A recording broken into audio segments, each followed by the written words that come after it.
नमो वितरागाय नमो वीतरागाय नमो अरिहंताणं नमो अरिहंताणं नमो सिद्धाणं नमो सिद्धाणं नमो आयरीयाणं नमो आयर्याणं नमो वज्रायाणं नमो वज्रायाणं नमो लोये सवसाहुणं नमो लोये सवसाहुणं ऐसो पंचनमुत्कारो ऐसो पंचनमुत्कारो चौवपावप्पणासनो सवपावपणाशनो मंगलानं च सवेशं मंगलानं च सवेशे पडमां हवै मंगलम् परमं हवै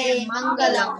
ओम नमो भगवते वासुदेवाय ओम नमो भगवते वासुदेवाय। ओम नमः शिवाय ओम नमः शिवाय। जय सच्चिदानंद जय सच्चिदानंद। जय सच्चिदानंद। ओके, विधि खुशी प्रेयर बोलिए दोनों। जय सच्चिदानंद। हे दाता भगवान, आप मुझे ऐसी शक्ति प्रदान करें कि मैं अपनी हेल्थ को कभी भी कॉम्प्रोमाइज ना करूं, ताकि मेरा शरीर रूपी साधन मुझे मेरे ध्येय को यानी कि पढ़ाई में और सत्संग में हमेशा सहायक बने। मैं पढ़ाई में बिल्कुल सिंसियर रहूंगी। मैं कुसंग से, बुरी सोबत से हमेशा दूर रहूंगी और कुछ भी हो जाए मेरा सत्संग कभी भी छूटे नहीं, ऐसी परम कृपा करना। प्राप्त मन वचन काया का योग और अपने आत्मा का उपयोग केवल परोपकार यानी कि जीव मात्र की सेवा में ही करूं, जो सबसे बड़ा मानव धर्म है।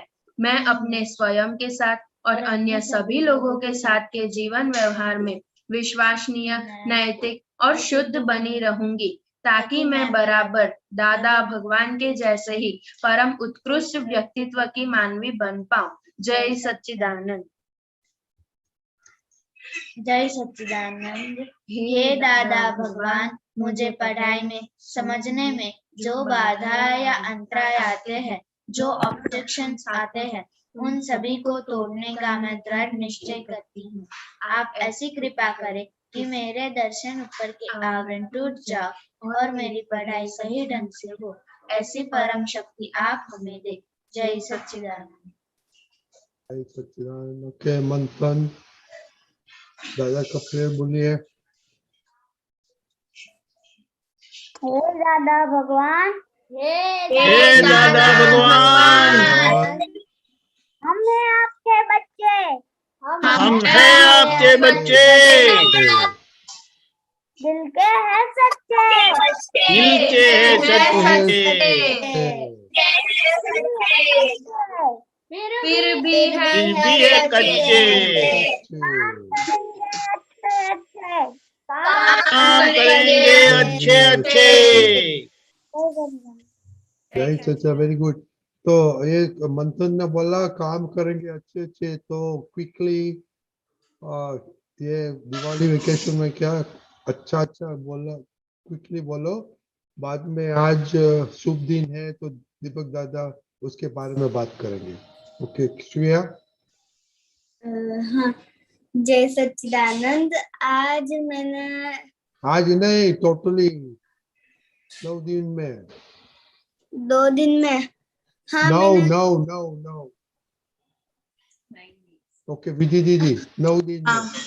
जय सच्चिदानंद। मैंने 9 दिन में मम्मी को काम में हेल्प करवाई थी, खुशी को दिवाली होमवर्क में हेल्प करवाई थी, और पापा का जो काम था वो मैंने किया था।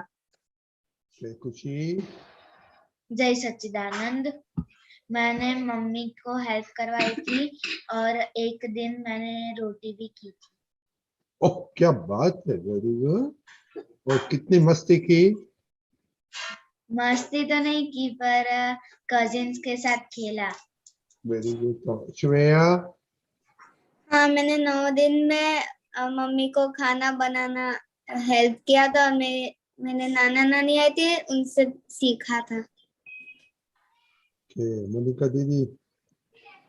मैंने मम्मी की मदद की थी दिवाली वेकेशन पे, और जो भी पापा का काम था उसमें भी मदद की थी। खुशी दीदी, हाँ, मैंने भी मम्मी की हेल्प की और पापा ने जो भी काम दिया उसे किया। हिताची बा, जय सच्चिदानंद। मैंने मम्मी को हेल्प की थी और हम जिनके जिनके घर जाते थे उन सभी में शुद्धात्मा जोया, शुद्धात्मा देखा। और मैंने एक दिन पोटैटो की सब्जी बनाई थी और फाड़ा लापसी बनाया था, और क्या बात है, रंगोली की थी। Very good. दरअसल हाँ, जय सच्चिदानंद। मैंने 9 दिन में मम्मी की हेल्प की थी और मैंने इस बार इस दिवाली में पटाखे जलाए थे, बट इस बार थोड़े ही जलाए थे। ओके, तो आपने कुछ खाना सीखा? नहीं, क्यों? दरअसल मुझे मैगी बनाना आता है। दरअसल दरअसल हाँ, ओ सॉरी, मंथन मंथन,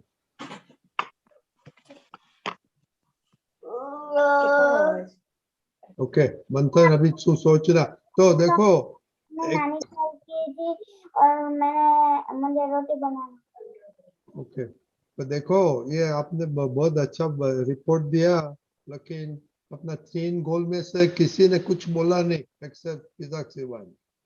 वो सब गायब हो गया। नहीं, हाँ, ऐसा लगता है वो सोचने का ऑल द टाइम 9 गोल्स तो अपने साथ सोते हैं, खाते हैं, पीते हैं, सब कुछ करते हैं। ओके, आज कौन सा दिन है? लाभ पांचम। लाभ पांचम। तो आप पाचम का क्या मीनिंग होता है? मतलब ये दिवाली के बाद जो लाभ होता है। आपको क्या लाभ हुआ? मैंने सबके अंदर शुद्ध आत्मा देखा, जिनके घर वो लाभ मैंने वो तो लाभ नहीं होते, वो तो इतना से माने किया, वो तो लाभ नहीं होता है। शुद्ध आत्मा देखकर लाभ किया। ओके ओके दीपक दादा, यस,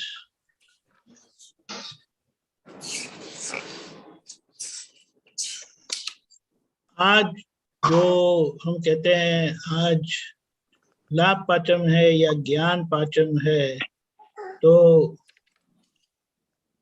5 प्रकार के ज्ञान होते हैं। किसी को पता है?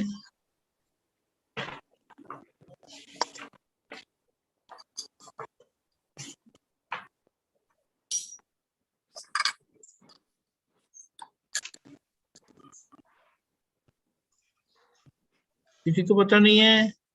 आप बोलिए आप बोलिए। हाँ, ऐसा बताया है कि लाभ पाचम को जो पूजा की जाती है उसमें आपको ज्यादा से ज्यादा फल मिलता है, लाभ मिलता है, आपको क्या बोलते हैं, गुड लक मिलता है जीवन में, बिजनेस में, फैमिली में। जो आज के दिन पूजा करते हैं वो ये इस तरह से लाभान्वित होते हैं। और खास करके गुजरात में इसका बड़ा महत्व है।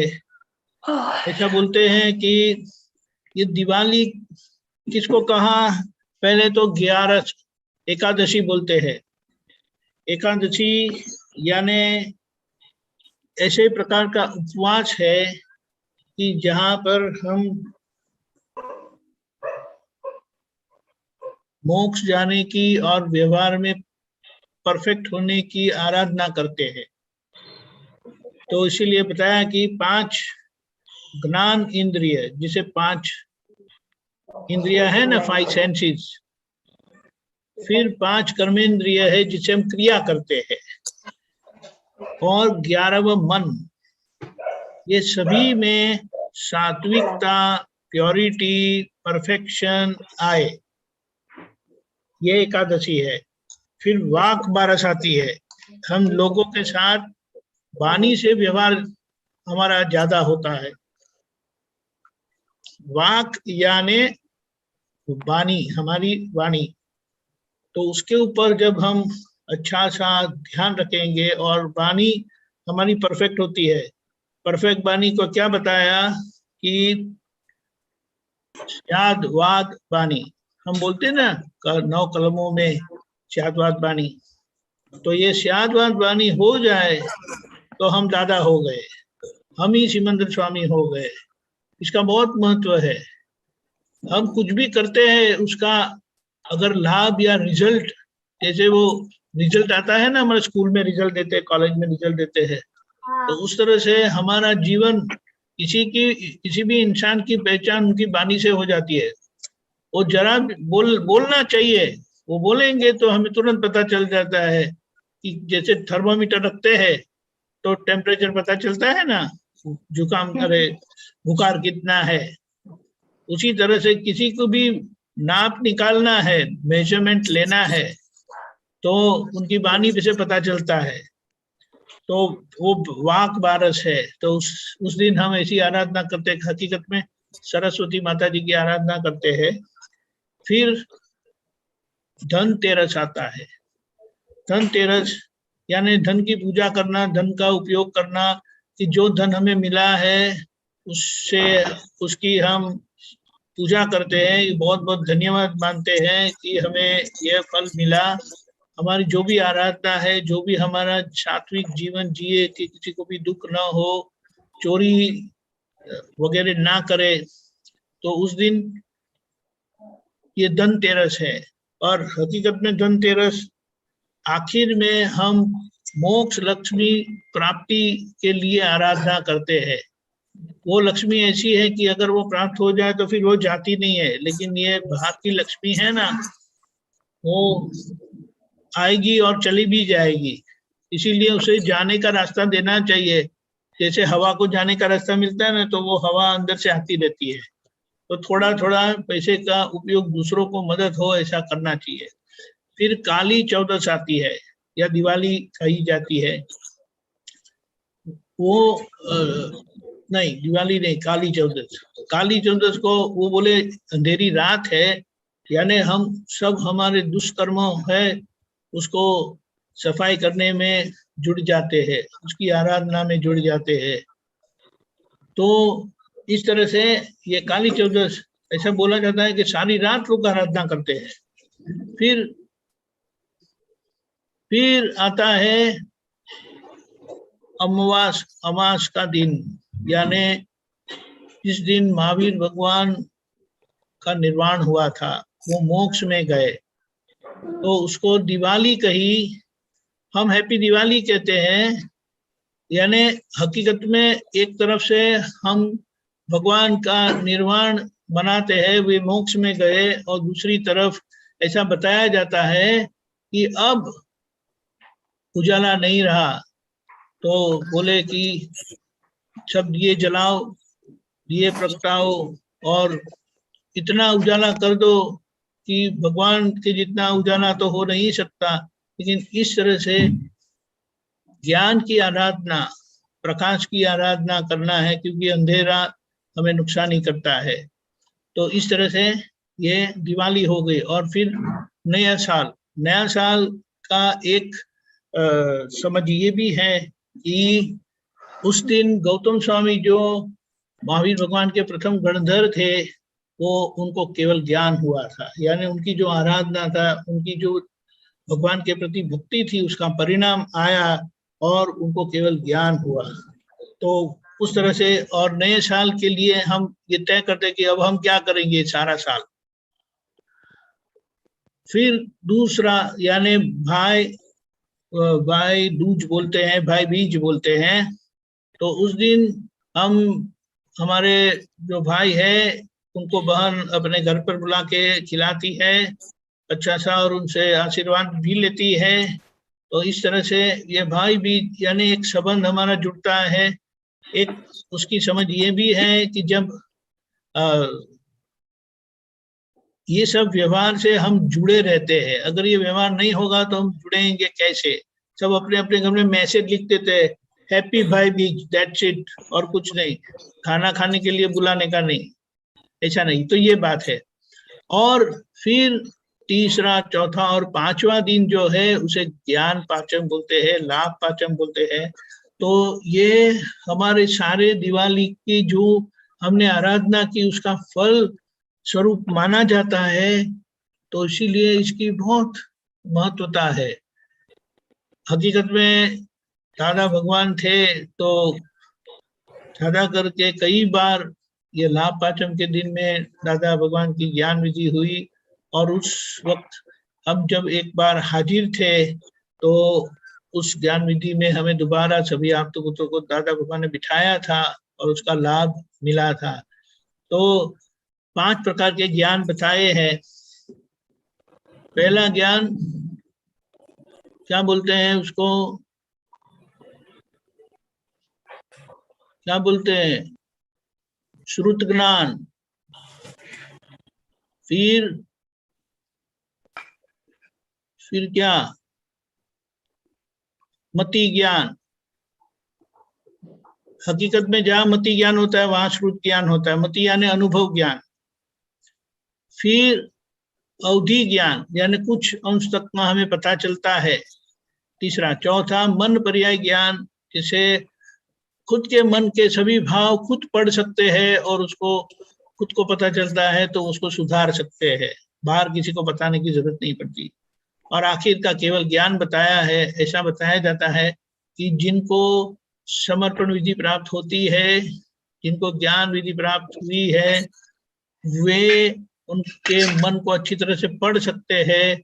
जो महावीर भगवान ने दीक्षा ली थी और उनको चौथा ज्ञान मन पर्याय ज्ञान खुला हुआ था, और एक बार मन पर्याय ज्ञान खुला होता है तो वो केवल ज्ञान में परिणमित हो ही जाता है।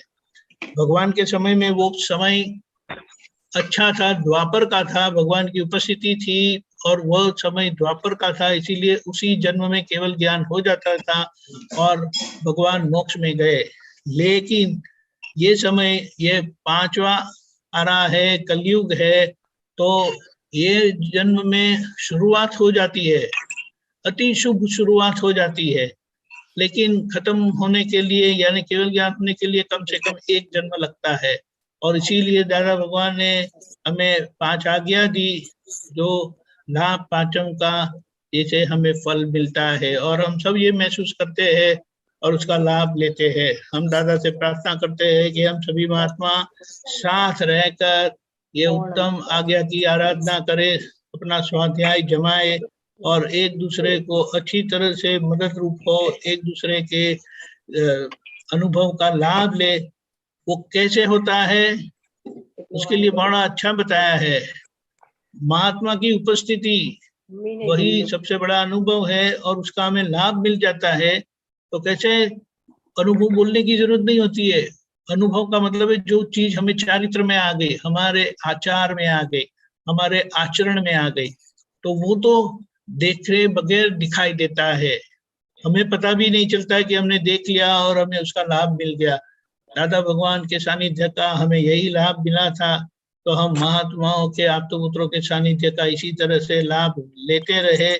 संजोग से दूर है लेकिन समझ से, अपने भाव से, अपने हृदय से साथ रहकर हमें अपनी प्रगति करनी है। क्योंकि अगर मेरा दिया पूरा प्रकट नहीं हुआ है तो इतने सारे दिए प्रकट हुए हैं, तो उन सभी के थोड़ा थोड़ा प्रकाश से मुझे मेरी जो गलती कई बार दिखाई नहीं देती वो अच्छी तरह से दिखाई देगी और मैं उसी गलतियों को, कमजोरियों को सुधार कर, प्रतिक्रमण करके अपनी गलतियों में से उभर आऊंगा। और यह दादा भगवान ने इसीलिए देखो ये 24 कलाक की कीर्तन भक्ति रखी कि हम सब साथ में रहते हैं 24 घंटे के लिए, कहीं जाना नहीं है, तो इस तरह से एक दूसरे के अनुभव का अच्छा लाभ मिल जाता है। हमें पता नहीं है कि इतने साल से हम इस तरह से साथ रहने से हमें क्या लाभ हुआ है, लेकिन आज जिस तरह से महात्मा प्रश्न पूछते हैं और हम कुछ सब अनुभव करते हैं,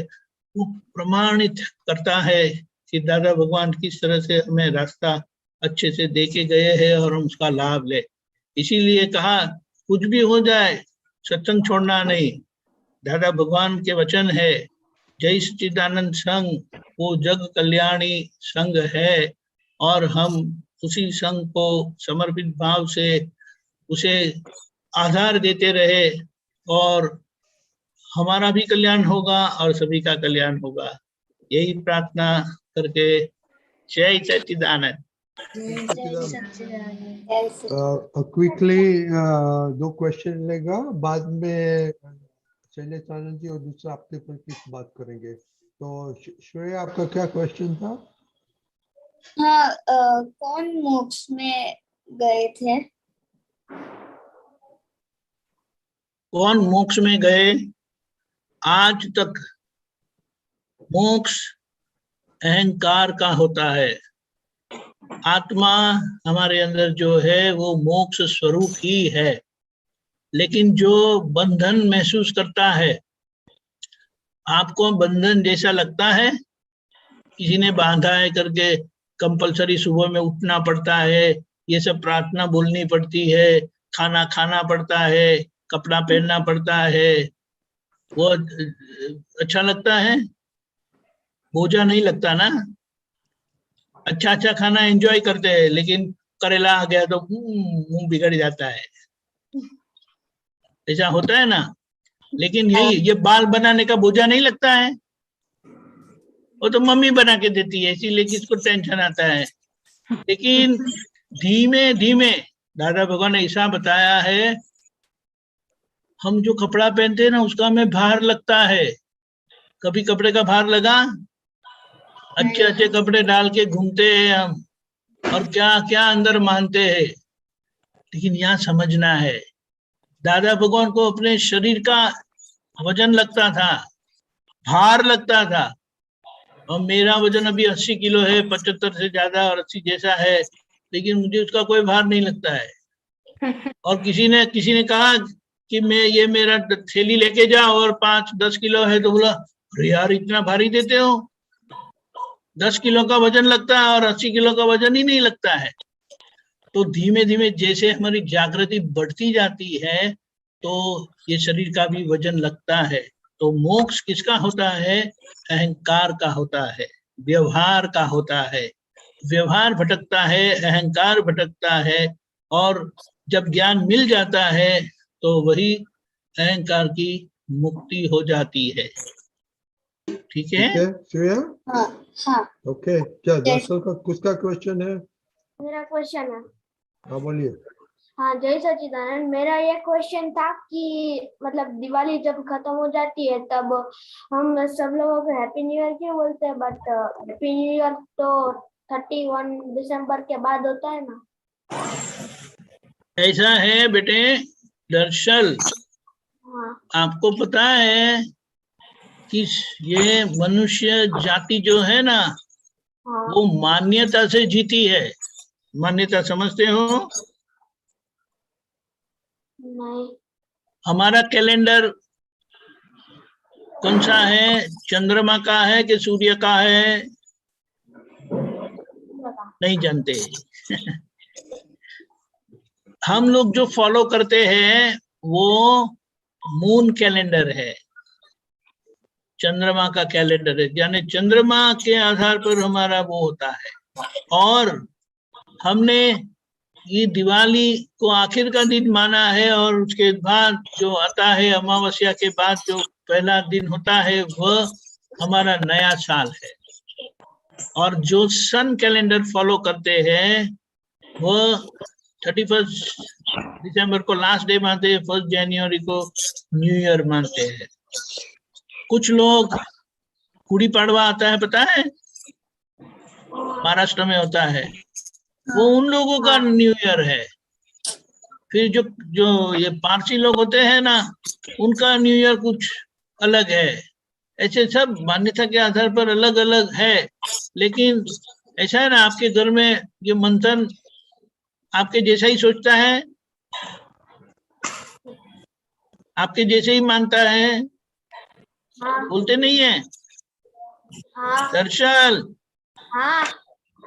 वो मंथन आपके जैसा ही सोचता है, आपके जैसा मानता है, नहीं आपके जैसा दिखता है, नहीं आपके जैसा बोलता है, नहीं आपके जैसे रहता है। नहीं। अलग अलग, लेकिन अब सब साथ में है ना। हाँ तो यही है, आप चाहे किसी को भी नया साल मानो, लेकिन हम साथ में रहना है, और साथ में रहने के लिए दादा भगवान ने जो चाबी बताई है ना, एडजस्ट एवरीवेयर की, सुना है ना आपने, हाँ वो चाबी के साथ रहना है। तो ये न्यू ईयर इस तरह से है, समझ गए? हाँ। ठीक है, ओके। तो चलो चलो अभी ओके, जय सच्चिदानंद भाई। चलो अभी बड़ा के लिए स्टार्ट करेगा। जय सच्चिदानंद।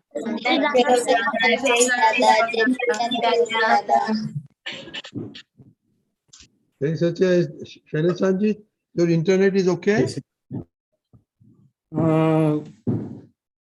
Apparently okay. Okay, okay.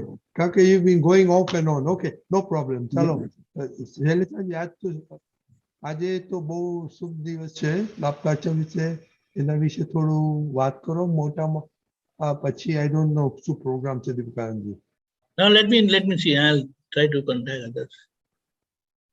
Okay Shaileshji. એટલે દીપકાનંદજી કઈ કહે છે કે should I tell? નો તમે શૈલેષાનંદજી, દીપકાનંદજી પતી ગયું? There are Haji. other Aptaputras also who are supposed to be here, but they are not here.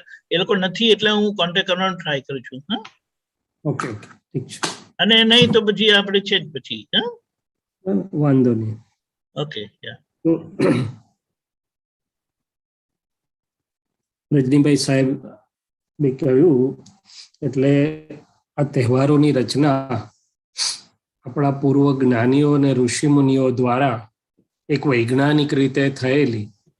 એમાં વ્યવહાર અને નિશ્ચય બંને ફેસેટ્સ, એટલે વ્યવહારમાં આપણું મન અને અંતસ્કરણ, જે કંઈ થોડું કાટ ચડેલો હોય, રડમાં પડ્યું હોય, દાદા કહેતા હતા રડ લાગે ને રડમાં પડી જાય, એટલે થોડાક પરિણામો જે આગા પાછા થયા હોય ત્યાં નિમિત્તે બધા સરખા થઈ જાય. અને એનું ઉત્કૃષ્ટ ઉદાહરણ દાદા ભગવાને કહ્યું કે બધાએ નક્કી કરે કે આ દિવસોમાં આપણે આનંદ, શાંતિ, સરસ બધું રહેવું જોઈએ, એટલે કોઈને કોઈની જોડે ભાંજગળ ના પડે, બધાને આનંદ રહે, અરસપરસ બધું સુંદર આનંદનું વાતાવરણ રહે. દાદા કે આટલું નક્કી કરવાથી જો આટલું સારું રહે છે, તો આપણે તો ખાસ તો મહાત્માઓ પાસે તો વિજ્ઞાન છે, એટલે મહાત્માઓ જ્યારે સુખની દુકાન કાઢવાનું નક્કી કરે કે ભાઈ મારા પ્રાપ્ત મન વચન કાયાથી નિરંતર બધાને સુખ પહોંચે જીવ માત્રને, એટલે પછી એનું આખું વિશ્વ આંતરબાહ્ય સુખનું જ નિરંતર દિવાળી અને નિરંતર નવા વર્ષ જેવું રહી શકે, થઈ શકે. છતાં પણ આ વૈજ્ઞાનિકતા છે, પરમાણુનું પણ વિજ્ઞાન છે, એક ગોઠવણ છે ને અરસપરસ સ્પંદનોનું વિજ્ઞાન છે. એટલે આ 4-5 દિવસમાં વ્યવહારથી પણ બધા ફ્રેશ થઈ જાય, મન અને અંતસ્કરણ સુંદર થઈ જાય, એનર્જીની બેટરી રિચાર્જ થઈ જાય, અને દીપકાનંદજીએ કહ્યું એમ કચરો બધો ડિસ્પોઝલ થઈ જાય, એટલે ready for the fresh journey. આ વ્યવહારની વાત થઈ. હવે નિશ્ચયની જે વાત એમણે કરી કે મહાવીર સ્વામીનું નિર્વાણ કલ્યાણક અને ગૌતમ સ્વામીનું કેવળ જ્ઞાન કલ્યાણક અને રામ ભગવાનનું અયોધ્યા પુનરાગમન, આવી રીતે બધા વૈજ્ઞાનિક સંયોગો આ દિવસોમાં ભેગા થયેલા. હવે આપણે મહાત્માઓને જોવામાં આવે તો આપણે તો નિરંતર દિવાળી છે, કારણ કે અંદર ક્યારે પણ ના બુઝાય એવો આપણો સ્વરૂપનો દીવડો, આત્મજ્ઞાનનો દીવડો ઝળક્યો, અને તે ઉત્તરોત્તર વધુ ને વધુ પ્રજ્વલિત થયા કરે છે. કવિરાજે કહ્યું ને કે ભાઈ એ દીવડો દાદા એ પ્રગટાયો રે, દીવડો અમર થાય રે. હવે લાભ પાંચમની જે વાત કરી છે એ આધ્યાત્મિક માર્ગમાં જ્ઞાન પાંચમ તરીકે એને ઉજવવામાં આવે છે, એટલે કે જ્ઞાનની પૂજા કરવામાં આવે છે તે દિવસે. પરંપરાગત જૈનની વાત કરીએ તો સ્થાપનાજી ઉપર જ્ઞાનનું પુસ્તક મૂકી, શાસ્ત્ર કે જેને પરમ વિનયથી આપણે વંદન કરી શકીએ એવું મૂકીને એનું પૂજન કરવામાં આવે છે. એનો ભાવ એવો છે કે આ જ્ઞાનની આરાધનાથી હું તેવું જ્ઞાન પામું. અને દીપકાનંદજી 5 જ્ઞાનની વાત કરી દીધી છે, સુંદર. એટલે આપણે માટે તો હવે આ જે પ્રાપ્ત થયેલું વિજ્ઞાન, વિતરાગ વિજ્ઞાન અથવા અક્રમ વિજ્ઞાન, એ મારા શ્વાસોશ્વાસે આંતરબાહ્યમાં મને પરિણમે વર્તે અને અનુભવ બીજાને કામમાં આવે. એટલે કે દાદા જે જગત કલ્યાણની વાત કરતા હતા એ આપણા માટે આ એક પ્રતિકાત્મક તરીકે છે કે ભાઈ આ જ્ઞાન પંચમી એટલે કે હું જ્ઞાન અને જ્ઞાનના સાધનો અને જ્ઞાનના નિમિત્તો એનો પરમ વિનયપૂર્વક આરાધન કરું છું. હવે જ્ઞાન, જ્ઞાનના સાધનો અને જ્ઞાનના નિમિત્તો, એમાં વ્યવહાર માર્ગમાં સંત પુરુષો આવે, બીજા સચ્ચારિત્રવાળા સુંદર પુરુષો આવે, શાસ્ત્રો આવે, એ બધા આવે છે. અને નિશ્ચય માર્ગમાં જેને દ્રષ્ટિ પ્રાપ્ત છે, સત્પુરુષો ને જ્ઞાની પુરુષો અને તીર્થંકરો એ આવે છે. એટલે કે ઓમ પરમેષ્ઠી, પંચ પરમેષ્ઠી, અરિહંત ભગવંતો અને જ્ઞાનના સાધનો. આપણે ત્યાં હમણાં આપતવાણીઓ, બધી દાદાની વાણીઓ અને દાદાના અનેક પ્રકારે આપણી પાસે આ જ્ઞાનના સાધનો છે. એવી રીતે આખા માર્ગમાં મનુષ્ય જાતિ પાસે ભિન્ન ભિન્ન પ્રકારના જ્ઞાનના સાધનો હોય છે. એ જે પણ કોઈ દાદા ભગવાને કહ્યું કે ભાઈ જે કિંચિત માત્ર પણ જ્ઞાન કે અજવાળું ધરાવે છે એના પ્રત્યે અમારો સંપૂર્ણ આરાધક ભાવ છે અને સર્વ અજ્ઞાનીઓ પ્રત્યે અવિરાધક ભાવ છે. એટલે કે જ્ઞાન, જ્ઞાનના સાધનો, જ્ઞાનના નિમિત્તો એ બધાનું આપણે વિનયપૂર્વક આરાધન કરીએ છીએ કે જેથી કરીને મારામાં તે જેમ છે તેમ પરિણમે. અને આમ જુઓ તો દાદા ભગવાન થકી અને અંદરના શુદ્ધાત્મા ભગવાન થકી આપણે આખા બ્રહ્માંડમાં આ જે જ્ઞાન પ્રકાશ પ્રગટ છે, એટલે કે જેની જેની અંદર પ્રગટ છે ઓમ પરમેષ્ઠી ને પંચ પરમેષ્ઠી, એ બધાના આરાધનથી ખરેખર આપણે એની જોડે જોડાયેલા છીએ. એટલે અંદરથી અનુભવ ખુલ્લો થયા જ કરે. જરૂર છે ફક્ત આપણે ફાઇલનો સંભાવથી નિકાલ થઈ રહે એટલે બાકીનો સમય અંદર જોડાઈ જવાનો અને એ જ્ઞાનના બ્રહ્માંડમાં વ્યક્ત નિમિત્તો અને સાધનોની જોડે જોડાઈ જઈએ એટલે આપણું ખુલ્લું થયા કરે. એટલે આવું કંઈક મને અંદરથી અત્યારે સમજાય છે રજનીભાઈ સાહેબ અને દીપકાનંદજી સાહેબ. પછી આપ બધા આગળ વાત કરો, એ રીતે આપણે આગળ વાત કરીએ. એટલે હજી બીજા આપતા પુત્ર નથી આવ્યા એટલે ત્યાં સુધી હું ક્વેશ્ચન કરું. આપણે જ્ઞાન અને જ્ઞાનની આરાધના સ્પેશિયલ ડે છે એનું એટલે શું કરવું જોઈએ? આપણે તો આપણું નોર્મલ જે કરતા હોય રૂટીન વિધિ ને એ તો બધું ચાલતું જ હોય ને. જી, એટલે સ્પેશિયલ તો રજનીભાઈ સાહેબ આ એક સમજ ઊભી કરવા માટે, એટલે કે ભાવ ઊભો કરવા માટે અને એ તરફ આપણું લક્ષ્ય જાય અને એ માટે આ નિમિત્તિક સાધનો અને ભજનાઓ ઊભી કરવામાં આવેલી. જ્ઞાની પુરુષની હાજરીમાં આપણે જ્ઞાન આરાધન પર્વ પણ ઉજવેલા કે એમના જ્ઞાન પ્રાગટ્ય દિવસને, દાદા ભગવાનના જ્ઞાન પ્રાગટ્યને 25 વર્ષ થયેલા ત્યારે વડાલામાં ઉજવેલું. રજત જયંતિ ઉજવી હતી ને 83. એટલે એ શું છે તો કે આ જે અજવાળું છે આત્મજ્ઞાનથી માંડીને કેવળ જ્ઞાન સુધીનું, અને અજવાળાના જે નિમિત્તો છે, મેં કહ્યું એમ કે અરિહંત ભગવાન સૌથી ઉપર છે, જીનેશ્વર, પછી જીન એટલે કે આત્મ અનુભવી જ્ઞાની પુરુષ છે, પછી ઓમ પરમેષ્ઠી, પંચ પરમેષ્ઠી બધા આવે છે એની અંદર. તો કે એ આખા જ્ઞાનને જ્યારે હું આરાધન કરું છું એટલે કે વિનયપૂર્વક એને એ તરફ મારું આખું અંતસ્કરણ, આખી ભાવના છે. એટલે આપણું બધું જ એ તરફ જાય છે અને વિનયથી બધું મારું અંતસ્કરણ, અંતરાત્મા, પુરુષાર્થ, ભાવ બધું જ એ તરફ ઊભું થતું જાય છે અને એનાથી મારી અંદર પણ રહેલા ભગવાન પરના આવરણો ખસતા જાય એટલે પ્રગટ થતું જાય. બીજું કે આખો એ વિતરાગ માર્ગ પરમ વિનયનો માર્ગ છે. એ પરમ વિનયનું ઉત્કૃષ્ટ ઉદાહરણ આપણા શાસ્ત્રમાં જોવા મળે છે કે ક્રમ માર્ગમાં શિષ્યો હોય ગુરુની સેવા કરે એટલે એક ગુરુથી બરોબર ચલાવીને એટલે પાલખીમાં લઈને શિષ્યો જતા હતા. હવે ખાડા ટેકરા આવે એટલે પાલખી ઊંચી નીચી થતી હતી. એટલે ગુરુ શિષ્યોને થોડો બોધ આપવા માટે એમને પાટે ચડાવવા કે જે કઈ ભાવનાથી હોય ટપલી મારે પેલા શિષ્યને કે કેમ સરખું ચલાવતો નથી, કેમ ધ્યાન નથી રાખતો. થોડો સમય આવું ચાલ્યું. શિષ્ય તો બહુ સુંદર ઉર્ધ્વગામી પરિણામમાં હતા. આપણા જેવા આજના જેવા કળિયુગી મન નતા કે જવા દે યાર, આ કેવા ગુરુ કે ટપલું મારે છે, એ ગુરુ જ ન હોય કે છે. આપણે તો આજે એવું કહી દઈએ કે આનામાં ગુરુના લક્ષણ નથી, આપણે ગુરુનું ઓડિટ કરીએ એવા છીએ. એટલે જ્ઞાન આરાધન પર્વના ઘણા બધા સૂચિતાર્થો છે કે દાદા ભગવાને કહ્યું કે જેને ગુરુ ઉપદેશ સ્થાપ્યા એનું ભૂલ ના જોશો, ઓડિટ ના કરશો તો તમે તરી જશો. એનું જે હોય તે એની જવાબદારી એની પાસે છે. તો એકાએક થોડા સમય પછી આંચકા વાગવાના બંધ થઈ ગયા. ગુરુને વિચાર આવ્યો કે એકાએક શું થયું, આટલા બધા આંચકા લાગતા હતા ને બંધ કેમ થઈ ગયા. થોડો વખત પછી એને ખ્યાલ આવ્યો કે શિષ્ય જે પાલખી ઉંચકીને ચાલી રહ્યું છે ને તે કેવળ જ્ઞાન થઈ ગયું છે. અને કેવળ જ્ઞાન થાય એટલે બધું દેખાય, અંધારામાં પણ બધું દેખાય, અંધારું જ રહેતું નથી. એટલે પછી એને સરસ દેખાવા માંડ્યું. છતાંય અને ગુરુને હજી કેવળ જ્ઞાન નથી થયું, છતાં પણ શિષ્ય એનો વિનય ચૂક્યો નથી. એટલે કે આખો વિતરાગ માર્ગ જે વિનયનો માર્ગ છે એમાં આ ખાસ આવે છે કે જ્ઞાનની આરાધના, જ્ઞાનના સાધનોની આરાધના, જ્ઞાનના નિમિત્તોની આરાધના. એટલે આપણા માટે તો હવે સ્પેશિયલ કરતા આપણે થોડો સમય કાઢી અને અંદર જોઈ લઈએ, અને ખાસ કરીને એનું બીજું પાસું જોઈ લઈએ કે આપણાથી જાણે અજાણે ક્યાં જ્ઞાનની, જ્ઞાનના સાધનોની કે જ્ઞાનના નિમિત્તોની વિરાધના થઈ ગઈ હોય, કે કંઈક અવળું થયું હોય, અવળા પરિણામ થયો, અભાવ ભાવ થયા હોય તો આપણે એની માફી માગી લઈએ અને નક્કી કરીએ કે ભાઈ હું તો જ્ઞાનની આરાધનામાં છું, નિમિત્તના ઉદય કર્મોને જોતો નથી, પણ હું તો અજવાળાને જોઉં છું. અને જ્યાંથી મને જેટલું અજવાળું મળ્યું, કેશવાનંદજી જય સચ્ચિદાનંદ, પરેશાનંદજી જય સચ્ચિદાનંદ.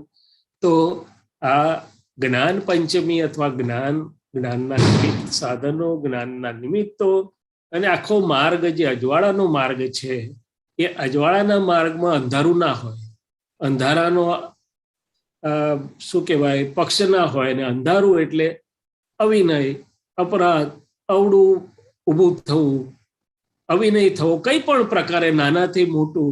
એટલે કે છે કે દ્રષ્ટિ મળ્યા પછી આપણે કોઈ પણ પ્રકારે અંધારું એટલે કે અવિનય, અભાવ, અપરાધ એનો પક્ષ તો હોવાની સંભાવના જ નથી, પણ સામે સંપૂર્ણપણે જ્ઞાનનો પક્ષ હોય.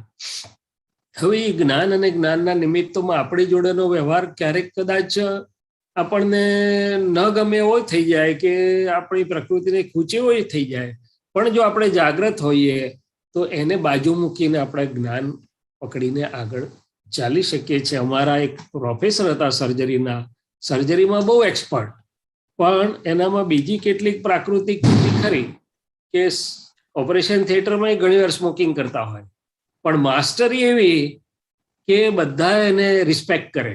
કારણ કે અમારે શું શીખવું હતું, સર્જરી શીખવી હતી, સર્જરીમાં એના જેવો કોઈ નહોતો. એટલે આ એક દ્રષ્ટિ છે કે આ પ્રાપ્તિ શું કરવી છે તો બીજું બધું બાજુ મૂકો. એટલે આવું પણ એક આપણને, એટલે વિશેષ તો રજનીભાઈ સાહેબ આપણે આ જ આખી સમજ છે અને આપણને તો રસ્તે ચાલતા પ્રાપ્ત થઈ ગયેલું છે. કેટલોક વિનય આપણને સમજાયો છે ને કેટલોક નથી સમજાયો.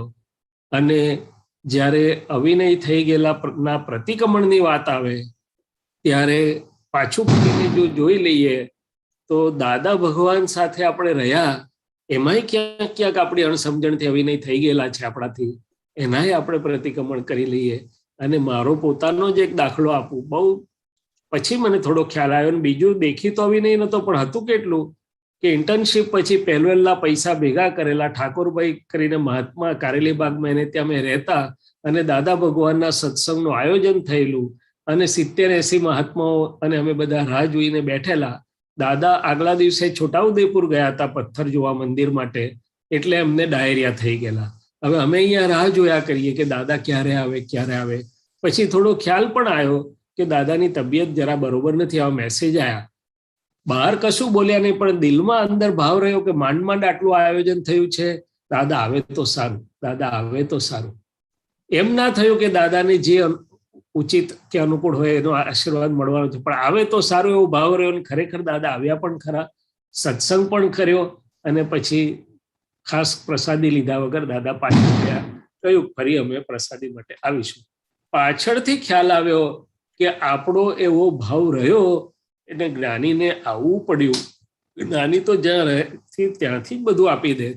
આ મને અવિનય લાગ્યો કે હવે દેખી તો અવિનય નતો, પણ આ બધા સાધારણ સંજોગ ખ્યાલ આવવા છતાં મેં પૂરેલા ભાવને ભલે સત્સંગનો ભાવ તો પૂરું કરવા માટેની જે થોડીક અંદર રહી ગઈ, તો આવા કેટલા અવિનય આપણાથી થયા હશે દરેકથી, એ તો આપણે જોઈ લેવાનું. જય સચ્ચિદાનંદ. દીપક આનંદજી સાહેબ, બીજા આપતા પુત્રો પધારેલા છે. Yes, yes, yes, definitely. જય સચ્ચિદાનંદ. એક જ નાની વાત, એક જ મિનિટ, દીપક આનંદજી, એક નાની બીજી વાત ખ્યાલ આવે છે એટલે કરી લઉં કે જ્ઞાન તો આપણે બધાએ ઘણું સાંભળ્યું, ઘણું જાણ્યું, ઘણું માણ્યું, વ્યવહારની પણ વાત સાંભળી, પણ દાદા ભગવાનની જોડે જે વ્યવહારમાં આવ્યા છે અને એમાંથી જો મેસેજ લઈએ, હવે ઉમરગામ આવવાના દાદા તે વખતે આપતો પુત્રોય નામ નતું, કશુંય નતું, લગભગ 78-79 ના વર્ષની વાત છે. અમે બધા બહુ કહ્યા કરીએ દાદાને, એટલે દાદાએ કહ્યું કે હમણાં અમારો આવવાનો સંજોગ નથી, અમે આ લોકોને મોકલીએ છીએ કરીને દાદાએ અમુક લોકોને કહ્યું કે તમે ઉમરગામ જજો ને અમારા વતી સત્સંગ કરજો. દાદા કેટલાય દિવસથી તપાસ કરતા હતા, કેટલા જણ જશો, શું છે ત્યાં, કોઈને બોજ નહીં પડે, કેટલી છે, એમ કરતા કરતા 11 જણ થઈ ગયા.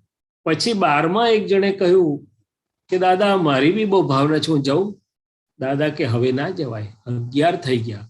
સામેવાળાનો વિચાર આપણે કરવો પડે, કોઈને બોજ ના પડવો જોઈએ. અને એથી વિશેષ કોઈને દાદા એવું નતા બોલ્યા, પણ આજે મને સમજાય છે કે આખો વિતરાગ માર્ગ અને જ્ઞાનનો માર્ગ એવો છે કે એમાં વસ્તુ કે આગતા સ્વાગતા એ તો બધી સેકન્ડરી વાત છે, પણ કોઈને બોજો કે અડચણ ના પડે ને કોઈને કિંચિત માત્ર પણ મનના પરિણામ બગડે નહીં, અથવા તો આપણે જઈએ તો ભાવમાં વૃદ્ધિ થવી જોઈએ. જરાય પણ અભાવનું કારણ તો કોઈ પણ હિસાબે બનાય નહીં, એવું તે વખતે દાદાએ 78-79માં અમને બોધપાઠ આપેલો. અને પછી બીજો પ્રસંગ બનેલો, ચંદુભાઈ ઉષાબેનને ત્યાં આપતો પુત્રો રહે, આપતો પુત્રો તો ગાડા, બહારથી આવે એટલે મેક્સિમમ ટાઈમ દાદા પાસે દોડવાનું. એમ સવારે બાયણું ખુલે ત્યારથી રાત્રે બાયણું બંધ થાય 11 વાગે, એટલે બીજું કશું એમને કઈ બહુ બાજુ ફોકસ જાગૃતિ કશું હોય નહીં, એટલે કપડા બપડા બધો ઢગલો વાળી નાખી દે. દાદા એક દાડો પૂછ્યું કે અલ્યા તમે લોકો શું કરો છો ને કેવી રીતે, કે દાદા આમ નાહી ધોઈને ફટાફટ આવી જઈએ, કે તમારા કપડા બપડા, તો કે તો મૂકી દઈએ. ત્યાં કોણ ધોવે છે તપાસ કરી કે છે, કોના માથે બોજો પડે છે. આપતો પુત્રોને થોડો ખ્યાલ આવ્યો, પણ ખબર નહીં કેટલો આવ્યો. એટલે આ જે દાદાનો વ્યવહાર હતો કે બધું કરો, તમારા માટે ભાવ હોય, પણ તમારા નિમિત્તે દાદા એક વખત બહુ સરસ બોલેલા, આપણે બીજાનો બોજો ઘટાડવા માટે આવ્યા છે, કોઈનો બોજો વધારવા માટે આવ્યા નથી આ જીવનમાં. અને આખી જિંદગી દાદા આવી રીતે રહ્યા છે. એટલે મને લાગે છે કે જ્ઞાનીની ચર્યાઓમાં એટલો બધો બોધપાઠ હોય છે અને સિદ્ધાંત હોય છે કે જો એ સિદ્ધાંત આપણે બાયપાસ કરી જઈએ ને આપણે એમ કહીએ કે મને તો હવે જ્ઞાનની બીજમાંથી ત્રીજ ને ત્રીજમાંથી ચોથ ને પાંચમ થવા લાગી છે અને હવે કેવળ જ્ઞાન નજીક જ છે, તો મને ખબર નથી કે વિતરાગો કેટલા માર્ક આપણને આપે. જય સચ્ચિદાનંદ. જય સચ્ચિદાનંદ. વિતરાગો આપણે માર્ક્સ નહીં આપે, પણ દાદાએ કીધું છે કે અમારું જ્ઞાન એવું છે અને આજ્ઞા આપી છે એવી છે કે ધીમે ધીમે કરીને આપણને અને આ સત્સંગનો પરિચય આપણને જાગૃત કરતા જાય છે. અને એટલા માટે દાદાએ કીધું કે જ્ઞાન મળવાથી આપણો વ્યવહાર શુદ્ધ થયો, અહંકાર રહિત ન થયો. પણ જે ડિસ્ચાર્જ અહંકારનો ભાગ છે એ એનો ભાગ ભજવ્યા કરે છે અને જે સામાન્ય દુઃખ થાય છે એ આદર્શતા રહેતી નથી. એટલે કે એ નીકળી ગયો, ડિસ્ચાર્જ અહંકાર નીકળી ગયો, એના માટે આજ્ઞા આપી છે. તો વ્યવહાર આદર્શ થતા, આદર્શ વ્યવહાર થયા વગર મોક્ષે જવાય નહીં. એટલે આખો આપણને જે માર્ગ આપ્યો એટલો બધો સરસ હાથમાં આપી દીધો છે. હવે આપણે એના માટે જે પુરુષાર્થ કરવાનો તે આ બધા પ્રસંગોમાં આપણને સમય ઉત્તર આપણને જે માર્ગદર્શન મળે છે એકબીજાના મહાત્માના અનુભવથી, આપતો પુત્રોથી, એનો આપણે લાભ લઈએ. જય સચ્ચિદાનંદ. કેશવાનંદજી, તમે દાદા ભગવાન જોડે ખૂબ રહેવાનો લાભ મળ્યો છે અને ઘણા બધા પ્રસંગો દાદાના જોયા છે, તો આ લાભ પાચમના સંબંધમાં તમે તમારો અનુભવ દાદા સાથેનો પ્લીઝ જણાવો. જય સચ્ચિદાનંદ. જય સચ્ચિદાનંદ. હમણાં ડોક્ટર સાહેબે વાત કરીને કે દાદા વ્યવહારમાં ખૂબ જ કાળજી રાખતા હતા કે અમારા થકી કોઈના પર બોજો ના થાય, અમારા થકી કોઈને કિંચિત માત્ર પણ દુઃખ ના થાય. તો એ જ્યારે વાત કરતા હતા તો મને દાદા સાથેનો એક બહુ મોટો અનુભવ યાદ આવી ગયો કે દાદા કેટલી કાળજી કરતા હશે. એટલી તો અમારી ત્યાં મતિ પણ નથી પહોંચતી, અમારી મતિ પણ પહોંચતી નથી કે દાદા એટલું બધું ડિટેલમાં બીજા કોઈને દુઃખ ના થાય એટલું બધું વિચારતા હશે. બહારથી તો બહુ સહજ દેખાય કે દાદા કેમ નોર્મલ રીતે બધા સાથે વાત કરી રહ્યા હોય, પણ અંદર ખાને એમની એક એક બેકગ્રાઉન્ડમાં એની એક એક વસ્તુ ઓળખતા હોય. એને કઈ જગ્યા પર દુઃખ થશે, કઈ જગ્યા પર કેવું સરળ થશે, કઈ જગ્યા પર એમને તકલીફ પડશે, એ આર પાર જાણતા હતા. એક વખતનું એવું બનાવ બનેલું કે દાદાનું જ્યારે એક્સિડન્ટ થયું તો દાદાને કુદરતી અમારા નિમિત્તે હાથમાં દાદાની સેવા આવી ગઈ. તો એવા કન્ડિશનમાં દાદા ભગવાનને અમે સેવામાં લાગી ગયા અને એવું બનાવ બન્યું કે કુદરતી તે વખતે બાપુજી જ્યારે મળવા આવ્યા તો બાપુજીને કહ્યું કે કેશવ મારી સેવામાં રહે તો તમને કઈ તકલીફ તો નહીં પડે ને, એવું દાદા પૂછે છે. તો બાપુજી કહે ના ના બિલકુલ નહીં દાદા, અમને તો આ કેશવ તમારી સેવામાં રહે તો અમને તો ખૂબ આનંદ થશે. એટલે દાદા તમે ભલે રાખો એમને. અને તે વખતે એવું બનાવ હતું કે અમારા ફેક્ટરીનો પાયો પડી રહ્યો હતો અને બધું ફેક્ટરીના બધા પિલર્સ ઊભા થઈ ગયા હતા. અને એવા વખતમાં દાદાએ હા પાડી એટલે ત્યારથી પછી હું દાદાને લાગી ગયો. દાદાને લાગ્યા, સેવામાં લાગ્યા પછી 6 મહિના થઈ ગયા દાદાને રિકવરી થતા. તો 6 મહિના સુધી બાપુજીએ કન્સ્ટ્રક્શન બંધ કરી દીધું કે જ્યારે કેશવ આવશે ત્યારે કન્સ્ટ્રક્શન પછી શરૂ કરીશું. ત્યાં સુધી કશું બોલ્યા નહીં. તો ત્યાં આખું કન્સ્ટ્રક્શન બંધ પડી ગયું અને હું દાદાની સેવામાં કન્ટિન્યુઅસ 6 મહિના રહ્યો. એવા જ વખતમાં એવું બનાવ બનેલું કે દાદાએ કહ્યું કે હવે કેશવને બહુ બધું આમ સેટિંગ થઈ ગયું છે તો હમણાં અમેરિકા જવાનું છે તો કેશવભાઈને જોડે લઈ લઈએ. તો નીરુબેન જોડે આવી રીતે વાત કરી.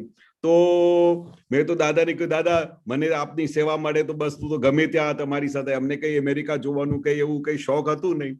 તો મેં તો તરત જ હા પાડી કે હા દાદા કન્ટિન્યુઅસ. તો મેં કશું પૂછ્યું બી નહીં દાદાએ. તો 6 મહિના પછી સીધી ટિકિટ આવી ગઈ.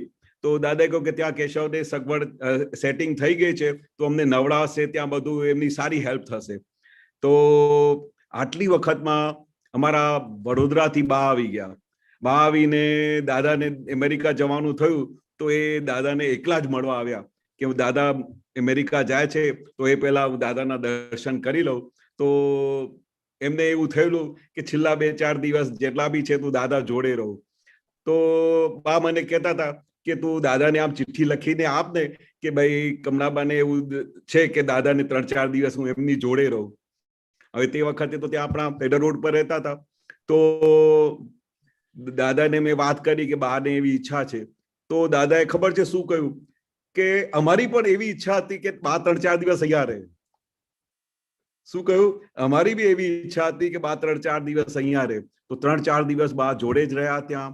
અને છેલ્લા દિવસે આ બધી વસ્તુ ગજબની બનેલી. બાને વાત કરે છે કે ભાઈ કેશવને આપણે અમેરિકા લઈ જઈએ છીએ તો તમને કઈ વાંધો નથી ને, બધું બરોબર છે ને? હા. એટલી વારમાં દાદાએ છેલ્લા એન્ડનો દિવસ હતો, બા વડોદરા પાછા જવાના હતા. તો હજુ થોડું જવામાં ટાઈમ હતું દાદાનું.